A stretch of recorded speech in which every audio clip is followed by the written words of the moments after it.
अस्सलाम वालेकुम। आप उस खबर के साथ वो कहते हैं हाथी के पाँव में सबका पाँव है। तो उसके साथ पाकिस्तान से भी जुड़ी हुई खबरें और पाकिस्तान के अंदर जो कुछ हो रहा है, वो एक खौफनाक हद तक और खौफनाक प्रोपोर्शंस तक पहुँच गया। और हुकूमत की नालायकी और नाअहली जो है वो खुलकर अब सामने आ रही है। कहने को तो हमें कुर्बानियाँ देनी है, लेकिन वो कुर्बानी सिर्फ़ अवाम को देनी है, हुक्मरानों को नहीं देनी है, एलीट तबके को नहीं देनी है। वो चाहे हाज़िर सर्विस हों या रिटायर्ड हों या मरने के करीब हों, हम लोगों ने अपनी गर्दनें काट के, अपनी जेबें काट के, अपनी बोटियाँ नोच के उनको उनको पेट पालते रहना है उनका। और ये मैं नहीं कह रहा, ये तो अल जज़ीरा कह रहा है। ये तो और यूएनडीपी की रिपोर्ट्स कह रही हैं। और ये कह रही हैं कि पता नहीं हम कितने 18 से 20 बिलियन डॉलर जो है, वो सब्सिडीज़ में हम अपने अशराफिया को दे देते हैं। 18 से 20 बिलियन डॉलर। पाकिस्तान का टोटल कर्ज़ा जो है वो 120 बिलियन डॉलर का है। तो अगर हम ये 5 साल नहीं देंगे, तो हमारा कर्ज़ा ही खत्म। ठीक है ना? मैं तो एक रफ़ हिसाब बता रहा हूँ, मैं कोई फाइनेंस का आदमी नहीं हूँ।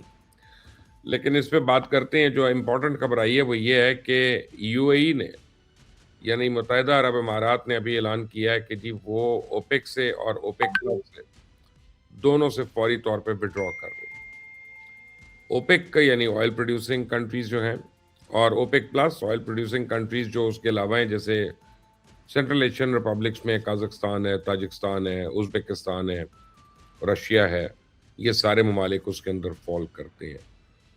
तो यूएई का इसमें क्या इंटरेस्ट है और वो ये क्यों करना चाह रहा है, और उससे ओपेक को क्या फ़र्क पड़ेगा और क्या नहीं फ़र्क पड़ेगा, अब ये भी सोचने की बात है। ओपेक को तो जो फ़र्क पड़ेगा, वो तो देखी जाएगी, लेकिन यूएई ये कर रहा है इज़राइल के कहने पे। इज़राइल जो है, वो आपको पता है यूएई इस वक़्त जो है वो मिनी इज़राइल बना हुआ है, और छोटू छोटू इज़राइल छोटू है वो। और वो इज़राइल के साथ एक दुम चुल्हे की तरह हर चीज़ में उनकी शामिल रहता है। अभी थोड़े दिन पहले उन्होंने अमेरिका को रिक्वेस्ट की थी कि करेंसी स्वैप कर दें। करेंसी स्वैप करने का मतलब है कि जो दिरहम है उसके अगेंस्ट इनको डॉलर्स मिल जाएँ। तो डोनाल्ड ट्रंप ने हँसते हुए बताया था लोगों को, और कि अब इनका ये हाल हो गया। पिछले साल उन्होंने $1 ट्रिलियन दिया था अमेरिका को, अब अपने ऊपर लगाने के लिए $100 बिलियन भी नहीं है। और उसका एक बड़ा प्रूफ ये है कि यूएई ने, उसके बैंक्स ने लोगों को बगैर अनाउंसमेंट के डॉलर में विड्रॉल खत्म कर दी है, कि जिसको चाहिए वो दिरहम ले सकता है, डॉलर नहीं ले सकता। बाहर मार्केट में जाके दिरहम को डॉलर के अगेंस्ट स्वैप कर सकता है तो कर ले, वहाँ से उसको अब डॉलर्स नहीं मिलेंगे। उसकी बड़ी महदूद तादाद उन्होंने रख दी है डॉलर्स की, कि जो खर्चा चलाने के लिए चाहिए किसी को, अपनी कंपनीज़ का, वो भी ज़ाती नहीं। तो अब लोगों की पेमेंट तो फँस गई वहाँ पे, वो तो अब ट्रैप हो गए हैं वो। तो यूएई को इज़राइल ने मशवरा दिया कि तुम ओपेक निकल जाओ। ओपेक से निकलते हो तो सऊदी अरेबिया को प्रॉब्लम होती है, कतर को प्रॉब्लम होती है, या इराक को प्रॉब्लम होती है, कुवैत को प्रॉब्लम होती है, इन ममालिक को होती है। तो ऐसी की तैसी इनकी। ये तो इनके साथ तुम क्यों हो? You are far better than them. तो उसके दिमाग में खन्नास तो पहले का ही है, और उसके दिमाग में तो है वो एक कीड़ा, जिसकी वजह से ये कर रहा है। ऊपर से देखिए अमेरिका ने भी उसको शह दी है। अमेरिका ने उनको कहा कि देखो ऐसे तो तुम्हारी करेंसी स्वैप नहीं कर सकते। वो हमारी करेंसी डाउन भी हो जाएगी साथ तुम्हारे साथ जुड़ के। हाँ, तुम एक और काम करो, उससे डॉलर जनरेशन हो जाएगी, और तुम ओपेक को छोड़ दो। अब ओपेक को उन्होंने छोड़ दिया और ओपेक प्लस को भी छोड़ दिया। इसका क्या फ़ायदा या नुकसान है? इसका सबसे बड़ा फ़ायदा उनको ये है कि ओपेक जो है वो एक कोटा रखता था, और कि जी इससे ज़्यादा ऑयल नहीं बेचना। अब यूएई जो है उसमें से अबू धाबी जो है वो 15% ऑयल जो है वो दुनिया का दे रहा है। आजकल स्ट्रेट ऑफ हॉर्मज़ के ब्लॉकेज की वजह से वो सारों को अपसेट हुए हुए हैं। ऑयल हो, डीज़ल हो, एलपीजी हो, गैस हो, या इवन वहाँ पे तो अशयाए ख़ुर्दनोश हो, उनकी भी इम्पोर्ट होती है। तो अमेरिका क्या चाह रहा है? अमेरिका चाह रहा है एक नया ब्लॉक बनाने का, और वो ब्लॉक जो है वो मिडल ईस्टर्न कंट्रीज़ के खिलाफ है बेसिकली, और उनकी इकोनॉमी को अपसेट करने के लिए। अब देखिए अमेरिका के पास अपना बहुत ज़्यादा तेल है। डोनाल्ड ट्रंप कई बारी लोगों को ऑफ़र कर चुके हैं कि आओ, हमसे तेल ले लो, हम तुम्हें देंगे, सस्ता तेल देंगे। तो लोग इससे नहीं जा रहे कि शायद वो, मेरा ख़्याल है फ्रेट पड़ता है, सब कुछ पड़ता है, और लॉन्ग टर्म कॉन्ट्रैक्ट्स भी होते हैं। जैसे हमने कतर के साथ गैस का कॉन्ट्रैक्ट किया हुआ था, जब तक उन्होंने फ़ोर्स मैजेयोर इस्तेमाल करके उसको कैंसल नहीं किया, तो हम दुनिया में कहीं और से गैस लें या ना लें, हमें उनको उतने पैसे देने पड़ते थे, जो हमने एलपीजी वहाँ से बुक की हुई थी। तो इसीलिए लोगों के लिए आसान नहीं है अमेरिका से एकदम से तेल खरीदना, जिनकी जो है लंबी चौड़ी जिन्होंने फ्यूल हेजिंग की हुई है। अब अमेरिका के पास आ गया रिजर्व अपने अलावा वेनेजुएला का बहुत बड़ा रिजर्व है। वेनेजुएला का ज़्यादातर तेल तो चाइना जा रहा था, वो उन्होंने रोका हुआ है क्योंकि वो युआन में दे रहे थे। तो अब वो भी उनके पास सरप्लस ऑयल है। उसमें आप यूएई को भी मिला लें, तो ये अंडरकट करेंगे।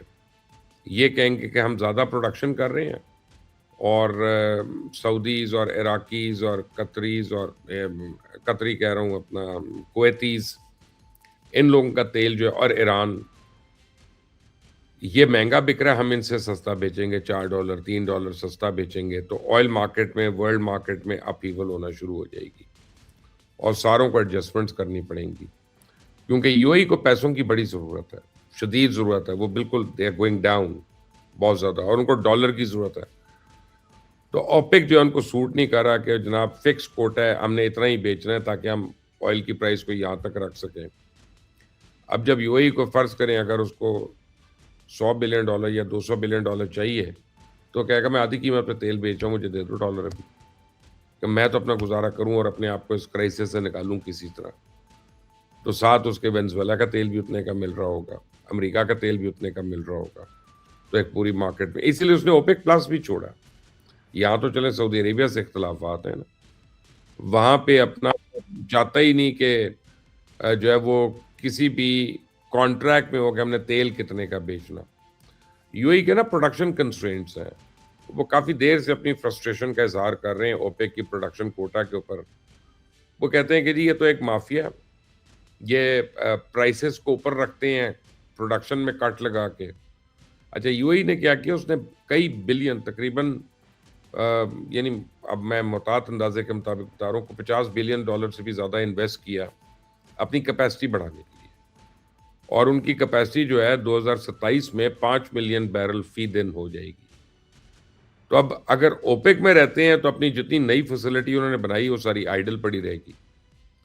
अभी जो ईरान इज़राइल वॉर है और या ईरान यूएस वॉर है, इसने जो है ना एक सप्लाई डिसरप्शन तो कॉज़ कर दी है और यूएई जो है वो उसका डिसीजन ये है कि अगर हम ओपेक से अलग हो जाते हैं, तो हम और रूट्स वगैरह के थ्रू एक्सप्लोर करें और अपना तेल वगैरह हम बेचें जाके। और प्राइमरीली उन्होंने सऊदी अरेबिया से अपने इंटरेस्ट को डाइवर्ज कर रहे हैं और रियाद ने तो कर रहा है ना अपना विजन 2030 का जो उनका कॉन्सेप्ट है, उसको वो compete कर रहे हैं और उसमें फॉरेन इन्वेस्टमेंट और रीजनल डोमिनेंस जो है उसको लेके आ रहे हैं। तो यूएई की अपनी प्रायोरिटीज़ हैं और सबसे बढ़कर ये है कि वो स्ट्रेटेजिक इकोनॉमी और इकोनॉमिक डाइवर्सिफिकेशन जो है वो चाहता है। अब ओपेक का क्या होगा? ये एक बड़ा हेवी वेट बॉक्सर है उनका, जिसका गिरना उनके लिए अच्छा नहीं है। एक स्पेयर कैपेसिटी उनकी हो जाएगी बहुत ज़्यादा और तकरीबन 15% मेरा आपका टोटल कैपेसिटी है। तो उसकी वजह से ओपेक जो है अपनी मर्ज़ी की प्राइसेस डिक्टेट नहीं कर सकेगा पूरी दुनिया में और प्रोडक्शन सर्ज होगी। प्रोडक्शन बढ़ जाएगी एकदम से क्योंकि यूएई तो बढ़ाएगा और उसके साथ वेनेजुएला भी ज़्यादा देगा, अमेरिका भी देगा और उन पे कोई कोटा वगैरह रिस्ट्रिक्शन नहीं है। तो लॉन्ग टर्म में ऑयल प्राइसेस जो हैं वो एकदम फ्लक्चुएट कर जाएँगी और ये जो मिडल ईस्टर्न इकोनॉमी है और ईरान की इकोनॉमी जो है, ये काफ़ी क्रैश करने का चांस है। ये अब आप समझें कि शायद स्टार्ट है ओपेक का या एक कार्टेल का या एक माफिया का इख्तिताम का, क्योंकि इसके बाद लगता ये है कि कुवैत और इराक जो हैं, वो भी शायद क्यू पकड़ेंगे और वो भी कहेंगे हम यूएई के साथ ही हैं और हम भी उस दूसरे कार्टेल में शामिल होना चाहते हैं जिसमें हमारे ऊपर ये रिस्ट्रिक्शन ना हो कि हमने तेल कितने का बेचना है और किसको बेचना है। तो एक एनर्जी सिक्योरिटी जो है वो सीधा ये डिसरप्शंस का शिकार होगी। अब देखना ये है कि ईरान क्या करता है। ईरान के लिए एक ऑप्शन तो अब ये है बड़ा इम्पोर्टेंट कि वो क्या है कि जी हम ओपेक के जो शिप्स हैं तेल के, स्ट्रेट ऑफ हॉर्मज़ से और बाब अल मंदब से उनको गुज़रने देंगे। यूएई के और इज़राइल के लिए और इंडिया के लिए जितने भी शिप्स हैं, उनको हम नहीं देंगे। तो बहरहाल ये एक इम्पोर्टेंट डेवलपमेंट हो रही है। लेकिन आपको मैं ये बताऊँ कि पाकिस्तान में भी बड़े इश्यूज़ हो रहे हैं और ये मैंने अभी अपने नोट्स भी बनाए हुए हैं। बेसिकली हमारे पास क्या हो रहा है कि क्रूड ऑयल रिफाइनरीज़ जो हैं, उनके पास अब फर्नेस ऑयल नहीं आ रहा कि वो उसको आके रिफाइन करें। और जैसे कल अ, हमारे मिनिस्टर जो थे फॉर स्टेट अली परवेज़ मलिक, उन्होंने कहा कि जी 1 दिन का हमारे पास स्टॉक है। तो 1 दिन का आपके पास क्यों स्टॉक है? उसकी मोटी-मोटी चीज़ें मैं आपको बता रहा हूँ, मोटी-मोटी चीज़ें कि फर्नेस ऑयल कंपनीज़ जो हैं, उनको गवर्नमेंट ने इजाज़त दे दी कि तुम अपना ऑयल एक्सपोर्ट करते रहो। इनका ख़्याल है कि हम दिखाएँगे साल के एंड में कि देखो बजट आने से पहले हमने अपनी एक्सपोर्ट्स कितनी ज़्यादा कर ली, हमारे पास कितने डॉलर आ गए। इमरान खान की हुकूमत में तो इतने की एक्सपोर्ट थी, तो हमने तो इतने की एक्सपोर्ट कर ली। तो बेसिकली जब वो एक्सपोर्ट कर ली तो लोकल प्रोडक्शन के लिए नहीं रहा। जब वो जो 3-4 आईपीपीज़ जो चल रही हैं, रह गई हैं जो, उनके लिए जब फर्नेस ऑयल नहीं होगा, तो आपकी लोड शेडिंग है। अब शहरों में अगर कुछ घंटे की लोड शेडिंग है, तो देहातों में 12-12 घंटे की लोड शेडिंग है। उससे एग्रीकल्चर हिट हो रहा है, उससे ट्यूबवेल हिट हो रहा है, उससे पानी हिट हो रहा है। बिजली को तो छोड़ दें वहाँ के लिए। लेकिन उससे और बड़े इज़ाफ़ी मसाइल हैं। अब ओगरा जो है ना वो उसने क्या किया है कि सब्सिडीज़ इन्होंने देनी थी सारी कंपनियों को। तो पहले जो है वो 10% दे दिया, उसमें से अगली बारी का 20% दे दिया, फिर 2 दफ़ा का 40-40% दे दिया, यानी टोटल अब 130-40 बिलियन जो है, वो सब्सिडीज़ के पैसे जो इन्होंने गवर्नमेंट ने देने थे प्राइवेट कंपनियों को, वो नहीं दिए। तो उनके पास अब कोई स्टॉक ही नहीं है। वो कहते हैं हम अपना स्टॉक भरेंगे कि हम अपनी पेमेंट का वेट करें। हम कितना अपना पैसा लगा के या उधार ले लेके हम अपने स्टॉक को रिप्लेनिश करें। और कुछ जो तेल हमारे टैंकर्स आ रहे थे, उसको इन्होंने इधर-उधर कर दिया कि अभी हमें ज़रूरत नहीं है। उनके प्लानिंग तो है नहीं हमारे यहाँ, कोई ज़िम्मेदार तो है नहीं। इनको तो रिटायरमेंट के बाद भी पेंशनें मिलनी है, गाड़ियाँ मिलनी हैं, नौकर मिलने हैं, पेट्रोल मिलने हैं। हमें एज़ अ सर्विस होके भी ये फ्री में नहीं मिल रहे। हमें तो नाक के रास्ते देना है ये सब कुछ। तो अब प्रॉब्लम ये हो रही है कि एक बड़ी इल किस्म की प्लानिंग है और ओगरा और एस्टेब्लिशमेंट डिवीज़न का हेड जो है वो एक ही आदमी है। यानी रेगुलेटर का हेड जो है वो एस्टेब्लिशमेंट डिवीज़न का बंदा है, उसको एडिशनल चार्ज दिया। इससे पता चलता है कि कितनी इनकी प्रायोरिटीज़ में है ये चीज़ें कि हम फुल टाइम वहाँ पे बंदा नहीं लगा सकते कोई, कि जो डेडिकेटेड हो और इसके लिए काम करे, वो चाहे अच्छा आदमी है, चाहे अच्छा नहीं है, कतई नज़र इसके कैपेसिटी कितनी हो सकती है एक शख्स की, कि एस्टेब्लिशमेंट डिवीज़न भी चलाए और फिर ओगरा भी चला ले। तो इससे आप देख लें कि ये प्रेस रिलीज़ देने में बड़े तेज़ हैं, तस्वीरें देने में बड़े तेज़ हैं, कि हमने ये कर दिया, हमने वो कर दिया। और ज़रदारी साहब क्या कर रहे हैं कौम के पैसे पे? वो चाइना जा रहे हैं और वहाँ पे चाय बनाने के तरीके सीख रहे हैं। आपने देखी होगी उनकी वीडियो और तस्वीरें, उनको दिखाया जा रहा है कि जी यहाँ पे कितने किस्म की चाय होती है और हम चाय बनाते हैं। यानी एक कंपनी में गए हुए हैं जो चाय बना रही है। वज़ीर-ए-आज़म जो हैं वो उनकी आनियाँ-जानियाँ ही नहीं खत्म हो रही। भई आपने पीस करा रहे अच्छा कर हम आपको बहुत क्रेडिट देते हैं उसका, लेकिन हमने ज़िंदा भी रहना है। वो पीस होता रहेगा इंशाल्लाह। हम अपने आप से तो पीस एट पीस हों, आपको ये समझ आनी चाहिए। और हर चीज़ को अपने काबू में कर लिया हुआ है। कोई आपके ऊपर बोल भी नहीं सकता। जो बोलता है उसके ऊपर एक्शन शुरू हो जाता है। जो पॉइंट आउट करता है, उसको फ़ारिग कर दिया जाता है। या पहले नौकरी से फ़ारिग किया जाता है, फिर सोशल मीडिया से, फिर पीके एक्ट में अंदर कर लेते हैं। तो डर गए हैं सारे लोग।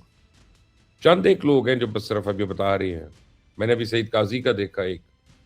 सईद गाज़ी कहते हैं कि जी 20-22 बिलियन डॉलर या 23 बिलियन डॉलर की सब्सिडी मिल रही है अशराफिया को। कौन है अशराफिया? आपको ही पता कौन है, मुझे भी पता कौन। क्यों मिल रही है इनको 22 बिलियन डॉलर की अपना सब्सिडी? इन्होंने क्या कर लिया इस मुल्क में? कौन से इन्होंने दूध की नहरें निकाल दी? कौन से इन्होंने गैस की नई फ़ील्ड्स दरियाफ़्त कर दी हैं, तेल के कुएँ खोद दिए हैं, जिससे वाफ़िर तेल आ गया। लेकिन नहीं, इनको कोई प्रॉब्लम नहीं है। अब हमारे गैस के जो प्लांट्स हैं, आप समझें कि ये 1200 मेगावाट के 4 प्लांट हैं, जिनकी कैपेसिटी एक की 1200 मेगावाट है। तो वो अब आप टोटल कर लें 4800 मेगावाट हो गई है। But to the best of my knowledge, गलत भी हो सकता है, लेकिन to the best of my knowledge SNGPL ने फोर्स मेजोर का इस्तेमाल करते हुए रोक दिया उनको कि जी हम तुम्हें गैस नहीं दे सकते। तो अब ये हालात ऐसे हैं, फोर्स मेजोर इस्तेमाल हो गया। तो अब उनकी 48,000 मेगावाट की जो कैपेसिटी है वो तकरीबन आइडल पड़ी हुई है, वो फारिग पड़ी हुई है और उसमें कुछ भी नहीं हो रहा। अब आप उसको फ्यूल ऑयल देंगे तो आगे कुछ प्रोड्यूस करेगा, और उस फ्यूल ऑयल आप फर्नेस ऑयल, आपके फर्नेस प्लांट्स जो हैं, रिफाइनरीज जो हैं, वो काम ही नहीं कर रही। वो एक लगी हुई एक्सपोर्ट पे, कहते हैं जी हमने तो एक्सपोर्ट का ऑर्डर लिया हुआ है, हमें ये पूरा करने दें। क्यों करने दें पूरा?